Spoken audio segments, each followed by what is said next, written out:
ദുബായിൽ നഷ്ടമായ വസ്തുക്കൾ ലഭിക്കുന്നവർ 24 മണിക്കൂറിനുള്ളിൽ പോലീസിൽ ഏൽപ്പിച്ചാൽ 50,000 ദിർഹം വരെ പ്രതിഫലം.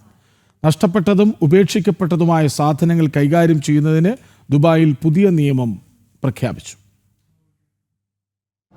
UAE വൈസ് പ്രസിഡന്റും പ്രധാനമന്ത്രിയും ദുബായ് ഭരണാധികാരിയുമായ Sheikh Mohammed bin Rashid Al മക്തുമാണ് പുതിയ നിയമത്തിന് അംഗീകാരം നൽകിയത്.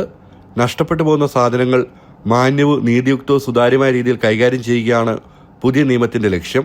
ഉടമകൾക്ക് അവരുടെ നഷ്ടപ്പെട്ട സാധനങ്ങൾ തിരികെ ലഭിക്കാനുള്ള അവകാശം പുതിയ നിയമം ഉറപ്പു നൽകുന്നു.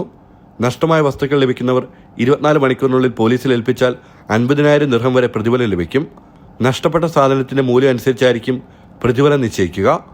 നഷ്ടപ്പെട്ട ഏതെങ്കിലും വസ്തുക്കൾ കണ്ടെത്തിയാൽ 24 മണിക്കൂറിനുള്ളിൽ പോലീസിൽ വിവരം അറിയിക്കണം. 48 മണിക്കൂറിനുള്ളിൽ പോലീസിന് വസ്തു കൈമാറുകയും വേണം. അത് സൂക്ഷിക്കാനോ അവകാശവാദം ഉന്നയിക്കാനോ അനുവദിക്കില്ല. നിയമം ലംഘിക്കുന്നവർക്ക് 2 ലക്ഷം ദിർഹം വരെ പിഴ ലഭിക്കും. 1 വർഷം കഴിഞ്ഞിട്ട് വസ്തുവിന്റെ ഉടമ വന്നില്ലെങ്കിൽ പോലീസിന്റെ മാർഗനിർദ്ദേശങ്ങൾ അനുസരിച്ച് കണ്ടെത്തിയ ആൾക്ക് തന്നെ സൂക്ഷിക്കാം. പിന്നീട് ഉടമ അവകാശവാദം ഉന്നയിച്ചെത്തിയാൽ തിരികെ നൽകുകയും വേണം. ജനം, ദുബായ്.